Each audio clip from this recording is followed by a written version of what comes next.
Hi everyone, this is Nigel Sharpe for Country Music News International, and today my guest is Justin Kemp.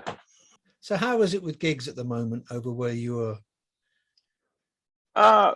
Well, this time of year, it's getting colder. It gets slower because it's cold. I mean, nobody wants to do anything when it's cold outside.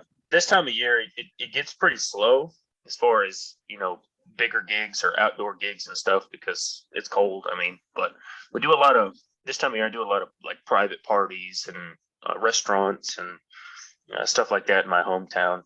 Uh, but this time of year, it kind of helps me focus on writing more music because I get a little bit more of a break from the gigs, so I can kind of take that time and put it towards writing new music, possibly getting it into a big studio or doing it myself.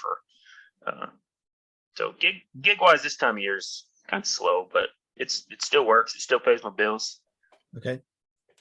So what does the band get up to then when you're not doing so many gigs? Have they got They spend the time with their families, man. Right. We're all family oriented in my band, and we may not play as many big gigs, but I'd rather the families be the center and the music be second, because I'm not going to tear families apart. So what's the lineup at the moment? I mean, from watching some of the videos, there's a fiddle player, guitar, bass, drums, and you. Is that Yeah. that's the basic lineup? So yeah, there's me. I play acoustic and some leads. I have a guitar / fiddle player. His name is Preston. He plays both. And then I have a bass player. And then my dad, who was playing bass for me, has moved to piano because that's his original instrument. Okay. Now that we've got a new bass player, he's playing piano, and then we have a drummer. So we're a cool little 5-piece. It's definitely filled out the sound quite a bit. Yeah, I guess so. So for me, watching your videos, then the keyboard is a new addition. Yeah, new addition. This is although the recent. musician himself, your dad, is not. Yeah. So what was it like, or what is it like playing with your dad in a band? It's fun, man, because being family oriented, you never know how long you are for this world. First off, I never know how much longer he's going to be here. The Lord could take him home tomorrow, and, I don't want to regret anything. So it's pretty fun playing with my dad, because he is one of the reasons I got into music. He was kind of the start of me playing, because growing up, I watched him play in bands and play guitar in the living room and sing songs to my mom and play piano at church and, stuff like that. So it's pretty fun. So going back to the music, I guess the most recent video that I was watching was, I'm going to check my list here. Yeah, Borrow a Kiss. Yeah. Is that the latest release, or? Yeah, I released that on October 22nd, so not that long ago. And I think we released the video 2 weeks to a month after. I can't remember the exact release date of the video, because we had a premiere for it, so we weren't able to release it until a certain time after the song, because the people premiering the video had a certain date that they were premiering it. But yeah, that is the most current single, current music release, and I'm excited. It's doing really well. And how do you actually judge that it's doing well? I mean, do you see it in the charts somewhere? Are there different just on feedback? Just on feedback, and of course, being on Spotify and iTunes and stuff like that, you get these. You basically get the behind the scenes of what's going on with your artist page. Right. It's called, like on Spotify, it's called Spotify Artists. And I can see all my statistics for all my songs, what playlists I'm on, how many streams and I'm getting, how many people have listened to it in a single day, or in 7 days and 24 hours and a month, or all time. So I can see really all the statistics of how it's doing. And Borrow a Kiss has done really, really well so far.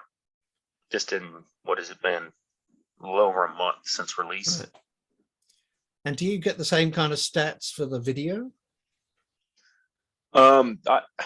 No, I haven't really seen. The only stats I really get on the video are just from the views I see on YouTube, but I don't know where else it's being shared, on Facebook Okay. or, Yeah. where else it's, I wouldn't get to see.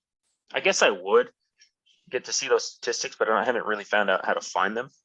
But just from feedback from fans and comments and, people that have viewed the video, I feel like it's doing really well.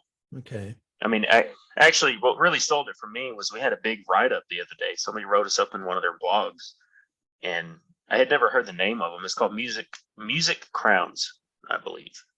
And they did a big write-up on the video. And I went just curious, went and looked at their page. They have like 4 million followers. So I was like, I got the video's doing pretty well. If that big a page is doing a write-up on it. Sounds good to me. Pretty cool. So where was that filmed? Was that kind of like your hometown or? Pretty much. It's about 20 miles from here. Okay. There's another little town about 20 miles from here that it's like second home really because it's so close. I have family that lives there, but yeah, we shot at a little coffee shop there and kind of they've got one main street called Main Street, and it's kind of old school looking with all the shops butted up next to each other. So we shot at a little coffee shop over there. So how did they get that kind of get the street names in there? Like Cheesy Street at the end of the video, and that was all like CGI or okay. Some kind of editing that he had done. A friend of mine did the video. He's great videographer. Yeah, that was really neat. He came to me and he showed me that, and I was like, dude, I love that. It fits the cheesy aspect of the whole song perfectly. Yeah, what was the first one? Lover's Lane. Lover's Lane and Lover's Cheesy Lane Street. And Cheesy Street. Yeah. It's a nice video. It's got that kind of nice hometown feel to it, I guess. It's like you say, you've got this kind of the main street or the main drag just goes straight through the town. And yeah, and that was the idea. We kind of wanted to play off the lyrics for the video because it's a cheesy song. We wrote it on cheesy pickup lines, and I kind of wanted the video to play off of that. I wanted it to be just as cheesy as the lyrics were. I wanted people to have a visual instead of visualizing it in their head. I wanted them to be able to see visually, kind of where the song was going. So it was pretty cool. It came out really well. I'm excited with it. The other one that I enjoyed listening to was the Legends song. All made up of song titles. Oh, Legends Never Die. Yeah, that was a fun one too. Whose original kind of idea was that? Was that you, or was it your dad, or was it the two of you together? We had both kind of had the idea for a while, but we never really put anything in stone or wrote anything down until Merle Haggard died. When Merle Haggard passed, I think my dad was driving home from work at the time, which we don't have day jobs anymore. That our full time is music now. But at the time, I think he was driving home from work when Merle passed, and he's one of the biggest Merle fangirls you'll ever meet. But he was driving home one day, and the idea struck him again, and he kind of started writing on it. He came home and he showed it to me, and it got finished in about 30 minutes. I had already had some music that I was working with that fit it perfectly. So it wrote itself really quickly.